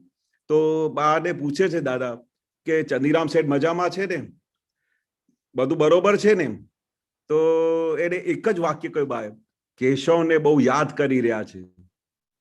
તો દાદાને રિકલેક્ટ થયું કે જ્યારે આ કેશવને 6 મહિના થઈ ગયા, હવે એ ઘરે ગયો નથી, હવે અહીંયાથી સીધું અમેરિકા જાય છે. તો ખાલી એક જ વાક્ય દાદા બાએ બોલ્યું કે કેશવને દાદા યાદ કરે છે. દાદાએ તરત જ આખી વસ્તુ ચેન્જ કરી નાખી અને શું કહ્યું કે હા હા હા કેશવ તું છે ને કાલે તું વડોદરા જજે અને તું બાપુજી સાથે ત્યાં રહેજે, ધંધા બંધામાં થોડું એને પેલું તકલીફ પડી હશે. એ બધું પહેલાથી દાદાએ કહી દીધું. હું શોકમાં આવી ગયો. મેં કીધું દાદા અમેરિકા જવાની ટિકિટ માટે તમે મને પાછા ઘરે ક્યાં મોકલો છો? હવે તો મારે ઘરે જવું નથી. હું રડવા બેસી ગયો કે દાદા મને તમારી સાથે રહેવું છે. પણ દાદાએ એક બી વાત મારી માની નહીં, એક બી વાત માની નહીં. શું કહ્યું? ચંદીરામ શેઠને તમારી જરૂર છે, તમે પાછા જાઓ અને ત્યાં એમની સાથે રહો અને પેલું કામ પૂરું કરો. હવે જ્ઞાની પુરુષ જુઓ, એમને સેવા માટે મને જ હા પાડેલી, અને પણ એક વસ્તુ, ખાલી એક વાક્ય બાનું મળ્યું કે બાપુજી તમને કેશવને બહુ યાદ કરી રહ્યા છે. એવું કશું કહ્યું નહીં કે ભાઈ કેશવની જરૂર છે કે શું, પણ કેશવને યાદ કરી રહ્યા છે. એટલે દાદાને હળહળાટ બધું દેખાઈ આવ્યું. જ્ઞાની પુરુષ તો જાણે A to Z જાણે કે કઈ કન્ડિશનમાં હશે ચંદીરામ શેઠ, કઈ વસ્તુ ત્યાં અટકી હશે જેથી કરીને કેશવને યાદ કરી રહ્યા છે. બોલો, હવે બાપુજીને ત્યાં મને પાછા મોકલ્યા અને ત્યાં જઈને મને કહ્યું કે ત્યાં જઈને બરોબર તું કામ કરજે. અને પણ દાદા કહે, દાદા મારી ખૂબ ઈચ્છા છે તમારી સાથે રહેવાની. કે એવું નહીં, જે દિવસે તને બધા પાસેથી ક્લીન સર્ટિફિકેટ મળી જાય ને, હા, તે દિવસે આપણું હિસાબ પૂરું થયું ત્યારે તું આવજે, પણ તું હમણાં જઈને ફાઇલનો નિકાલ કર, બાપુજી તને યાદ કરી રહ્યા છે. બોલો, હવે શું હતું કે બાપુજીને કોઈ પણ હાલતમાં તકલીફ ના પડે, એ કઈ જગ્યા તકલીફમાં હશે એટલે તરત જ મારી ચિઠ્ઠી કેન્સલ કરી, મારી ટિકિટ અમેરિકાની કેન્સલ કરવામાં આવી, અને હું બીજા દિવસે રડતો રડતો ઘરે પાછો આવ્યો. અને દાદાએ કહ્યું કે હવે દાદા જે તમે આજ્ઞા કરી, પણ તમે મારી સાથે રહેજો. પણ એ જે મેં દાદાને કહ્યું તમે મારી સાથે રહેજો, તે આ દિવસ સુધી દાદા આંખોથી ઉજ્જવલ થતા નથી. 24 કલાક હાજર રહે છે. એમની શું આશીર્વાદ કરી ગયા, શું કૃપા વરસાવી ગયા કે દાદા આંખોથી ઉજ્જવલ થતા નથી, નિરંતર દાદાનું સાનિધ્ય રહ્યા કરે છે. એટલે દાદા કેવા છે કે કોઈને દુઃખ તો આપે નહીં, પણ કેશવને પણ દુઃખ ના થાય તો એવી કૃપા વરસાવી ગયા કે 24 કલાક દાદાનું સ્મરણ રહ્યા કરે, નિધિ ધ્યાસન રહ્યા કરે. કોઈને દાદાએ દુઃખ આપવાનું કોઈ દિવસે એક સેકન્ડ માટે પણ પ્રયાસ થયો નથી કે મારી સેવામાં આવે કે પેલા બાપુજીની સેવા કરે. કોઈ પણ જગ્યાએ ક્યાં પણ કોઈને બાંધ્યા નથી, નિરંતર સ્વતંત્રતામાં રાખ્યા. અને આવા વિજ્ઞાનને જે સ્વતંત્ર બનાવે છે એવા વિજ્ઞાન મેં બધાને રચાઈ કાઢ્યા છે. બસ એ જ અમને દાદાની ખૂબ યાદ આવે છે કે દાદા કેવી રીતે વ્યવહારમાં કોઈને પણ અડચણ થવા દેતા નહોતા. જય સચ્ચિદાનંદ. જય સચ્ચિદાનંદ. બીજો આટલો ઉત્તમ સરસ દાખલો આપણે જોયો દાદાના આદર્શ વ્યવહારનો. સહેજે કોઈને દુઃખ નહીં થાય, કોઈને સહેજ પણ દુઃખ થયું ને આપણે મોક્ષે જઈએ બને નહીં. આ બધા એટલા બધા સરસ પ્રમાણ આપણને મળે છે. અને અંદરથી આપણા જે નક્કી નહોતું થયું આજ લગી, એ તરફ વિચાર્યું નહોતું, એ તરફ આપણી આંખ ખુલે છે, દર્શન ખુલે છે, ને આપણા એ તરફના નિશ્ચય બહુ સારી રીતે થાય છે. આગળ આપણે પરેશાનંદજીને એમણે પણ દાદા ભગવાનનું ખૂબ સાનિધ્ય મેળવ્યું છે, તો આપણે એમનો લાભ લઈએ. પરેશાનંદજી જણાવજો લાભ પાંચમ અને એના સંબંધી જે કઈ બીજું પણ તમને જે આજે કઈ ખ્યાલમાં આવે, યાદ આવે તો શેર કરો. દીપકભાઈ, જય સચ્ચિદાનંદ. જય સચ્ચિદાનંદ. આ દાદા ભગવાન મળ્યા ને ત્યારથી લાભ જ લાભ છે.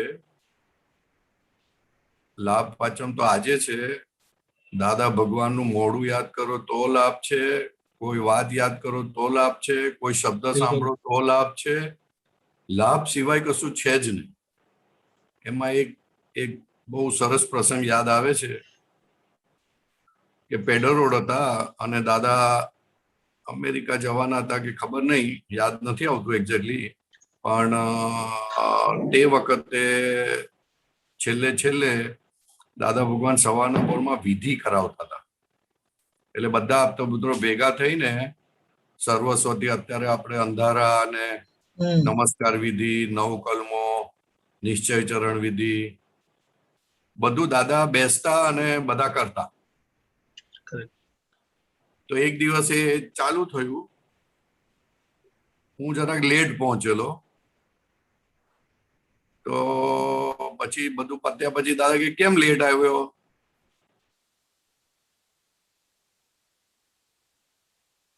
એટલે આ તો બેસ્ટ કામ કર્યું. એક મિનિટ કેમ લેટ આયા એ જરા પાછું કહેજો, કારણ કે તમારો અવાજ કટ થઈ ગયો. દાદાએ મને પૂછ્યું કે કેમ લેટ આવ્યો આજે? હું અડધી વિધિમાં આવ્યો, વહેલો નહોતો પહોંચી શક્યો. 6:30 વાગે જે પહોંચવાનું હતું તેના બદલે હું 7, 7:30, 8 વાગે પહોંચ્યો હોઈશ. એટલે દાદાએ પૂછ્યું કેમ લેટ આવ્યો? તો મેં કીધું કે દાદા મોટા બાપુને લાવવાના હતા એટલે. તો કે બેસ્ટ કામ કર્યું, આવું કામ કરતો રહેજે, કોઈને લાવતો રહેજે. એ હજુ યાદ આવે છે. બીજો પ્રસંગ આવું જ ચાલતું હતું અને વિધિ પતી ગઈ પછી બધા મહાત્માઓ, બહુ મહાત્મા નહોતા રહેતા, લગભગ આપતો પુત્રો જ રહેતા હતા, કોઈ નજદીકના કોઈક મહાત્મા હોય તો જ. વિધિ પતી ગઈ અને દાદા બાથરૂમ ગયા. તો અમારામાંથી એક જણે એવું કીધું, આપણામાંથી, કે બધા પાછા ફરી જાઓ, કારણ કે દાદા છે ને બાથરૂમ ગયા ત્યારે દરવાજો બંધ નહોતો કર્યો, દરવાજો ખુલ્લો હતો. એટલે બધા ભીત તરફ બધાએ મોડું કરી નાખ્યું. જે દાદાની સન્મુખ મોડું હતું તેનાથી 180 ડિગ્રી ઓપોઝિટ કરી નાખ્યું મોડું. દાદા બાથરૂમ જઈને બહાર આવ્યા એટલે દાદાએ જોયું કે બધાનું મોડું ભીત તરફ છે. એટલે દાદાએ પૂછ્યું, કેમ આમ કોણે કર્યું આવું? કેમ, કોને પૂછીને કરો છો? કેમ આવું કરો છો? તો કે આમાં શું મોડું આ કરવાનું, આપણે બધા એક જ છે. અને પછી દાદાએ તપાસ કરાવડાય કે આમ કેમ કર્યું, કોણે કર્યું. પછી ધીરે દાદાએ કહ્યું કે આપણે વાત સાંભળવી નથી સાંભળવી એવું નથી, પણ તપાસ કરવી કે બરોબર છે કે નહીં. આપણે જોવું કે આ કરવા જેવું છે કે નહીં. કે આંખ બંધ કરીને આપણે ફોલો નથી કરવાનું. તમે તમારું જોજો, વિવેક રાખજો અને એવી રીતે ચાલજો. આ કોઈ કહે ને આવી રીતના ઊંધા થઈ જવાનું, બધા ઊંધા થઈ ગયા, બધાને કોઈને વિચાર ના આવ્યો. આવું દાદાએ ખાસ કીધેલું. અને કીધેલું કે વિવેક રાખજો, જ્યાં જ્યાં જેવું લાગે ત્યાં કહેજો. ના સાંભળે કે ના થાય તો કશો વાંધો નહીં, પણ વિવેક રાખજો, બ્લાઇન્ડલી ફોલો નહીં કરતા. આ એક બહુ યાદ આવે છે. હવે તો ઘણા બધા પ્રસંગો છે, પણ મેઇન વાત દાદાની એક વાત એટલી બધી એલર્ટ કરે છે અત્યારે પણ. આપણે સાંભળ્યું ના હોય પણ કઈ વાંચવામાં આવે, અક્રમમાં આવે, ટેપમાં આવે, ઓડિયોમાં આવે, અમુક વાત એવી સ્ટ્રાઇકિંગ થાય છે કે આપણને લાગે કે ઓ આ 500 વખત સાંભળ્યું પણ આનો મિનિંગ આપણને હજુ ખબર નથી પડતી. આપણને લાગે છે કે આપણને સમજાઈ ગયું, પણ એવું છે નહીં. ભલે આપણે 30 વર્ષ થયા હોય, 35 વર્ષ થયા હોય કે 50 વર્ષ થયા હોય, પણ એવું છે નહીં.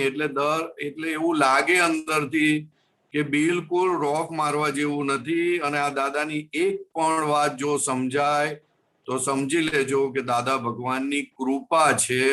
કૃપા વગર આ લાભ થાય એવો નથી.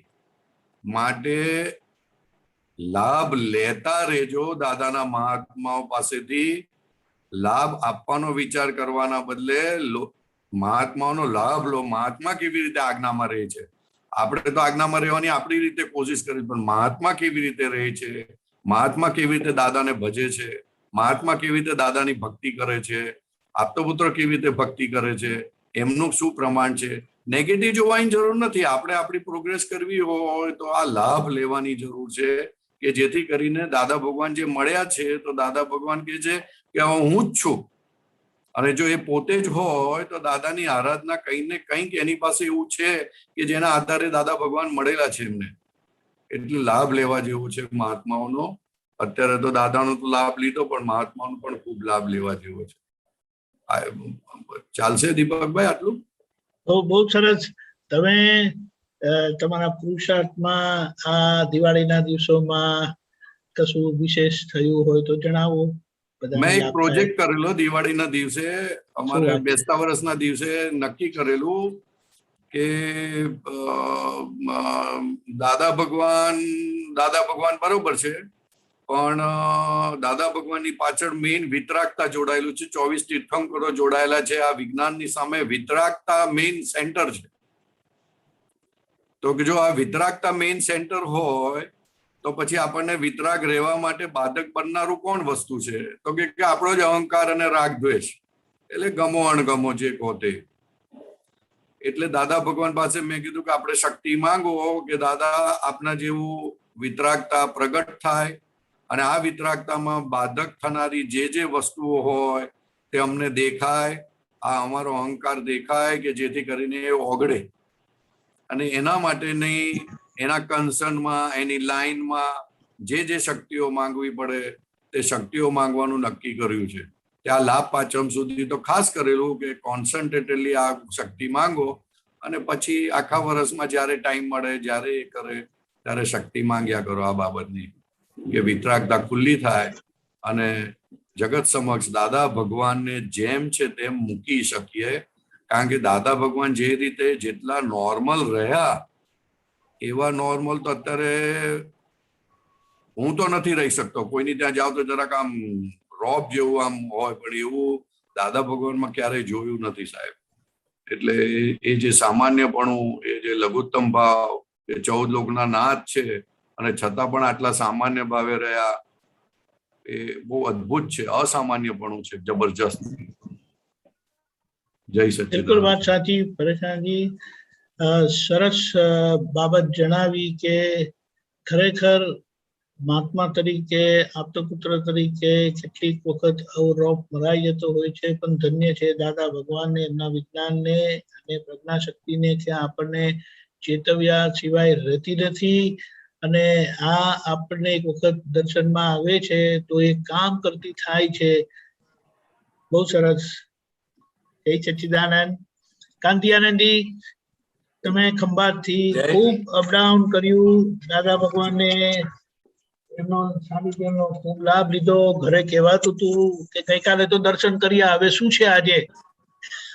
તમે જ વાત કરી હતી કે પપ્પાજી કહે છે કે હવે શું છે, એમ કે આટલા બધા ખર્ચા કરવાના ખોટે ખોટા, એમ કે ભાડા ખર્ચવાના. હમણાં તો કર્યું, એમ કે દર્શન કરી આયા. તો એ દર્શનનો લાભ અને ખાસ કરીને લાભ પાંચમના દર્શનનો લાભ તમારો અનુભવ જણાવશો પ્લીઝ. જય સચ્ચિદાનંદ. જય સચ્ચિદાનંદ. જય સચ્ચિદાનંદ.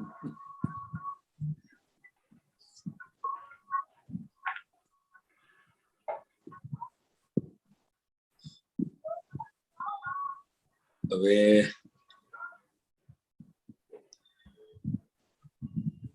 દાદા ભગવાનની પ્રત્યક્ષ હાજરી અને કુદરતી રીતે જબરજસ્ત આકર્ષણ કે એક દિવસ પણ જો દર્શન ના થાય તો અંદર એટલો બધો વિરહ લાગે કે આપણાથી રહેવાય નહીં. એમ રોજ જે અમદાવાદ હોય, વડોદરા હોય, તો જેવી સ્કૂલની જોબ પતે કે તરત જ વડોદરા જવા માટે રવાના થઈ જવાય. સવારે પાછું 8:30 વાગે વડોદરાથી રવાના થઈ ખંભાત, સીધા જોબ ઉપર જ, ઘરે પણ નહીં જવાનું. પણ એક કહીએ ને કે એક લગ્ની લાગેલી બસ દાદા દાદા દાદા દાદા. એ વખતે જ્ઞાન શું, જ્ઞાની શું, તીર્થંકર શું, એવું કઈ જ બહુ સમજ નહીં એવું કહીએ તો પણ ચાલે. પણ એમની હાજરીનું આકર્ષણ, એમની વાણીનું આકર્ષણ અને એમનું જે સાનિધ્ય છે અને એમનું પ્રેમ સ્વરૂપ એ ક્યારેય ભૂલાય એમ નથી. એમ અને આજે એક એક ક્ષણ એ પોતે જે જીવન જીવી ગયા એ આંખ સામે આજે પણ એ વિઝ્યુલાઇઝ થયા વગર રહેતું નથી. અને ઘણી વાર અંદર વસવસો પણ રહે એમ કે ભગવાનની હાજરીમાં કોઈ વિનય નહીં, કઈ વાત કરતા આવડે નહીં, કઈ પ્રશ્ન પૂછતા આવડે નહીં, પણ એક છોકર મત તરીકે જે જીવન ગયું ને એનો બહુ મોટો વસવસો રહે છે. આજે ઘણી વાર એમ થાય કે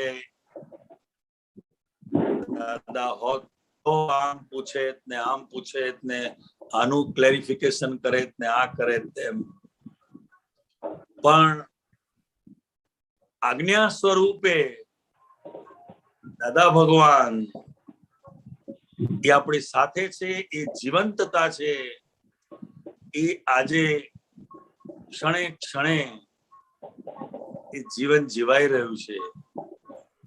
સંજોગો આવે છે, ઘણા બધા એવા સંજોગો આવે છે કે જે સંજોગો આપણને બહુ મોટો બોધ આપીને જાય છે. અને કોઈ સંયોગ એવો નથી એમ કે જે આપણા જ્ઞાનને દ્રઢ ના કરતું હોય.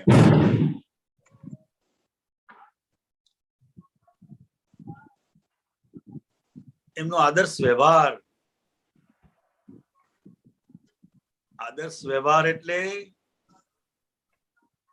આ વર્લ્ડની અંદર ગમે તેવો બુદ્ધિશાળી માણસ હોય એ પણ એમના વ્યવહારની ભૂલ કાઢી નહીં શકે. એમ જ્ઞાન તો આખી વસ્તુ જુદી જ છે, વિજ્ઞાન એ તો આખું અલૌકિક છે, પણ વ્યવહારમાં પણ એમ. અને એમના જીવનના જે પ્રસંગો છે એમના જીવનના જે પ્રસંગો છે ઘણી વાર વારંવાર અંદર વાગોળવાનું મન થયા કરે એમ કે જે પુરુષને એમ, જે દાદા ભગવાનને રાતે 12 વાગે પોળની અંદર પ્રવેશતા હોય અને જે પુરુષને પુત્રાની ઊંઘમાં પણ ખલેલ ના પડે એવી જાગૃતિ જે પુરુષને હોય એમ, તો આ જગતના કોઈ પણ જીવને દુઃખ ના હોય એવું જીવન એ પોતે ખરેખર જીવી ગયા.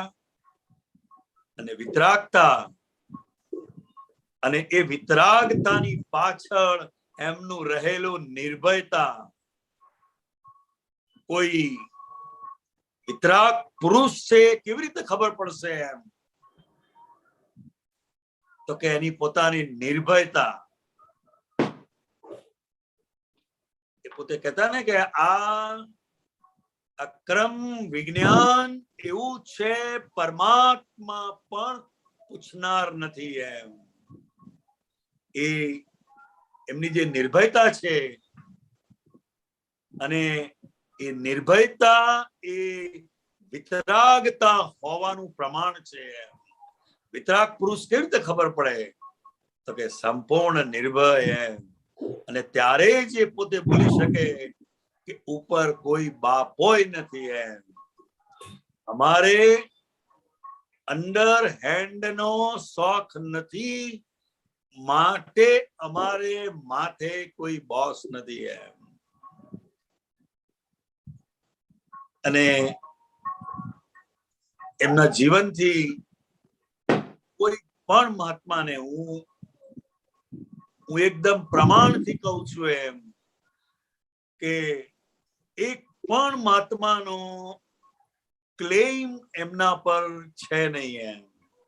દરેક વ્યવહાર એમણે એમની રીતે જાગૃતિ પૂર્વક એ પૂરા કર્યા છે. એમણે પૂરા કર્યા છે.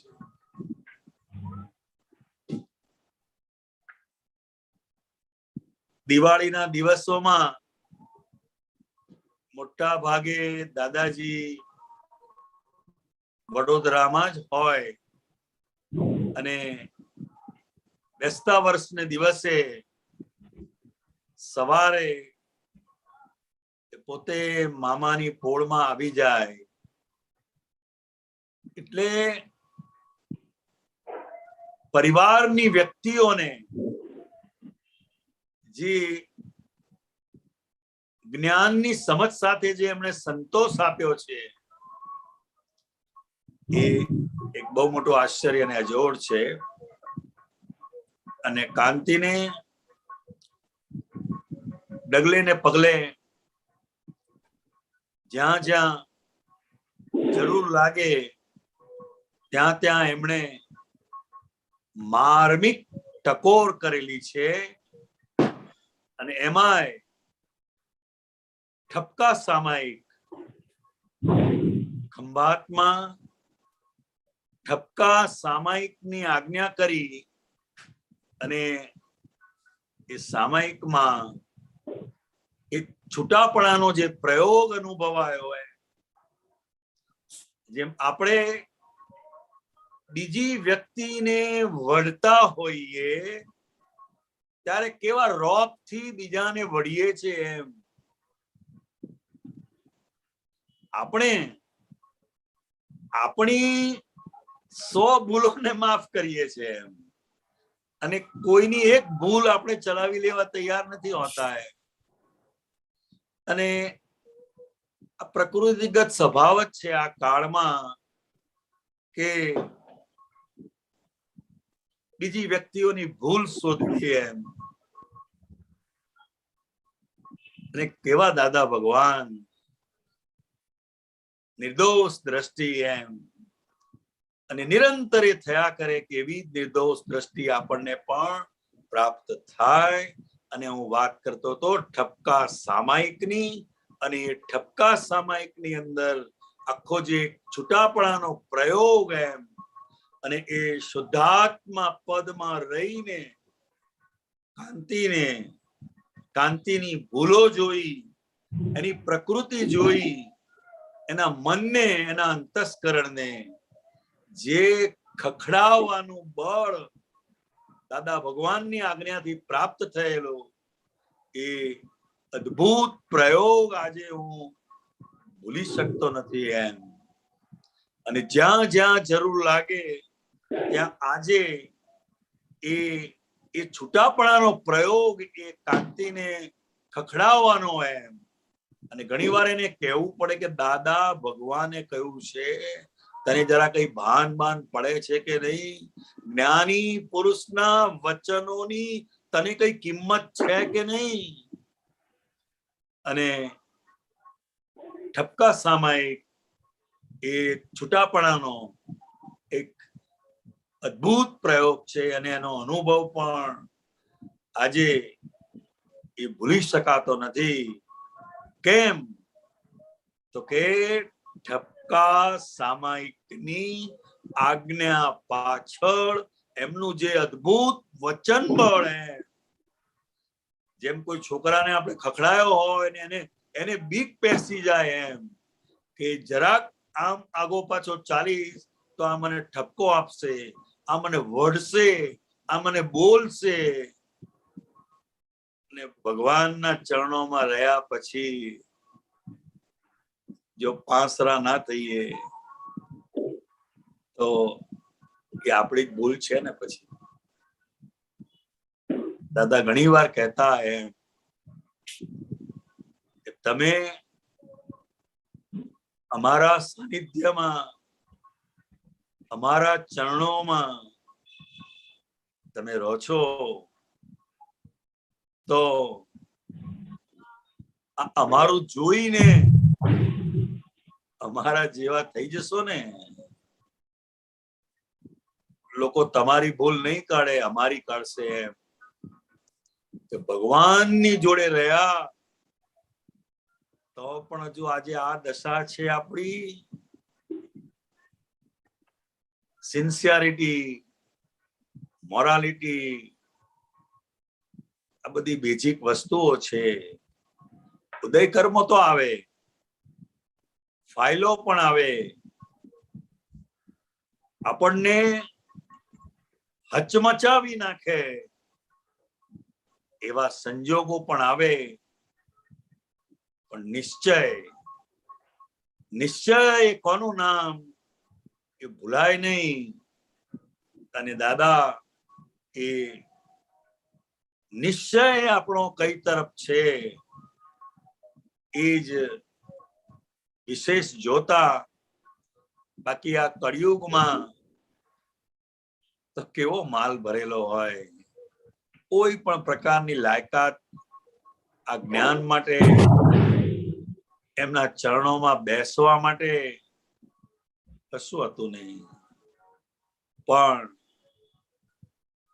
એમણે જે ઘડતર કર્યું છે, અને એ પોતે કહેતા કે હવે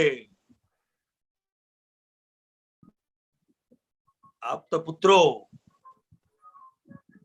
આ વિજ્ઞાન જેમ છે તેમ જગતને પહોંચાડશે એની હવે મને ખાતરી થઈ ગઈ છે. આપતા પુત્રો એ અમારા કરણ છે, કરણ છે. જેને ઈચ્છા નથી કોઈ જગ વસ્તુની, કાયા હોમે છે જગ યજ્ઞે શિવ સંબોષી. જય સચ્ચિદાનંદ. જય સચ્ચિદાનંદ. કાંતિયાનંદજી, ખૂબ સરસ. દાદાનો આજ પ્રેમમય આદર્શ વ્યવહારથી આપણે સૌ વારી ગયેલા, એટલે દાદાને છોડવાનું બિલકુલ મન નહોતું થતું. આ વાત હું માનું છું કે જે દાદાને ઔપચારિકતાથી મળ્યા નથી ફિઝિકલી, પણ એમને આ જ્ઞાન મળવાથી આની ગહેરાઈ, એનું મહત્વ બિલકુલ સમજી શકાય છે. અને એનો ભાવ થાય છે કે ગમે તે થાય, હવે તો આ આદર્શ વ્યવહાર દાદાએ કીધેલા પ્રમાણે બધા જોડે પ્રેમ સ્વરૂપ થયા વગર છૂટકો નથી. દાદા શક્તિ આપો. એટલે આ જેટલા દાદા શ્રીના દાદા ભગવાનના વચનો છે બધા, એ ખરેખર ખૂબ સ્વાધ્યાય માંગે છે. હવે ધીમે ધીમે કરીને આપણી એ બધાની જાગૃતિ પણ વધતી જાય છે. અને આ જ્ઞાન પાંચમના દિવસે હું એક કાંતિયાનંદજી તમને વિનંતી કરીશ કે તમને ખબર પડી કે આ દિવસે દાદાએ આ જગ્યાએ જ્ઞાન વિધિ રાખી છે, પછી તમે શું કરતા હતા એ જરા જણાવો. સમજાયું? તમને ખબર પડી કે આ દિવસે દાદાની જ્ઞાન વિધિ ગોઠવાય છે, કાંતિયાનંદજી? કાંતિયાનંદજી સંભળાયું? એક મિનિટ. હા, સંભળાયું. કારણ કે તમે એવું સાંભળ્યું હતું કે તમે ક્યારે એ લાભ ચૂક્યા નહોતા. કયું? જ્ઞાન વિધિ દાદાની ગોઠવાઈ હોય, સમજો મુંબઈ ગોઠવાય, તમે તો ખંભાત છો ને ખબર પડી કે 2 દિવસ પછી ગોઠવાય છે કે કાલે ગોઠવાય છે, તો તમે એ લાભ નથી ચૂકવો, ગમે તેમ કરીને પહોંચી જતા હતા. એ શું વાત સાચી છે? હા હા હા હા. અને એ વખતે કુદરતી રીતે કોઈ એવું નિમિત્ત આવે અને એ જ્ઞાન વિધિનો પ્રયોગ ગોઠવાતો, અને દાદા ભગવાન કે આમનું નામ જ્ઞાન વિધિમાં લખો, ત્યારે જ કાંતિભાઈ એ વ્યક્તિનું નામ લખતા. એમ આજે આ વાત નીકળી છે તો દાદા હાજરીમાં ઓછામાં ઓછી 150 જ્ઞાન વિધિમાં બેસવાનો યોગ પ્રાપ્ત થયો હશે. ખૂબ સરસ. હા.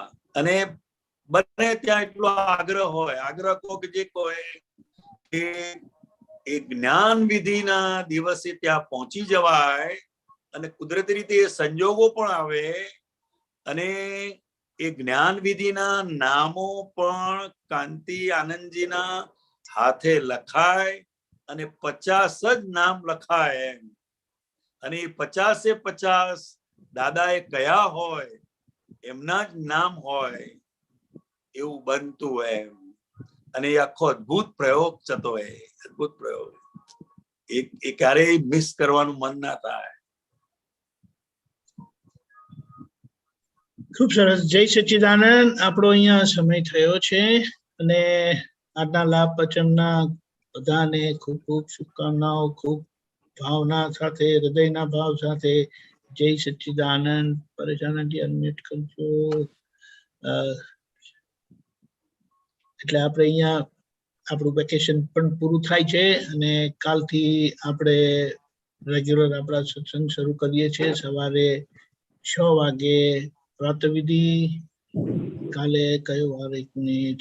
કાલે બુધવાર 6 વાગે પ્રાતઃવિધિ, 10:15 ગુજરાતી સત્સંગ, 3 વાગે હિન્દી સત્સંગ, 4:30 કીર્તન ભક્તિ અને આરતી, રાત્રે 9 વાગે વર્લ્ડ સત્સંગ. આ પ્રમાણે અને આખા દિવસમાં જાગૃતિના પ્રયોગ રૂપે છૂટામણાનું સામાયિક રાખજો. શુદ્ધાત્મા ભગવાન જુદા, ચંદુલાલ જુદા. એ શુદ્ધાત્મા ભગવાન તમે રિયલ, ચંદુલાલ રિલેટિવ છે. એ શુદ્ધાત્મા ભગવાન તમે પરમેનન્ટ છો, ચંદુલાલ ટેમ્પરરી છે. આખા દિવસ દરમિયાન જે કંઈ બને એને મારી અંતરાત્મા દશામાં જાગૃત રહીને હું જોઈશ. અને ખાસ કરીને અભાવ તિરસ્કારના દોષોના પર આપણે સામાયિક પ્રતિક્રમણ રાખ્યું છે. આ આવતા અઠવાડિયા સુધી, 1 અઠવાડિયું પતી ગયું, આ બીજું અઠવાડિયું ચાલે છે, તો એનો પ્રયોગ આપણે રાખીશું. જય સચ્ચિદાનંદ. જય સચ્ચિદાનંદ. જય સચ્ચિદાનંદ.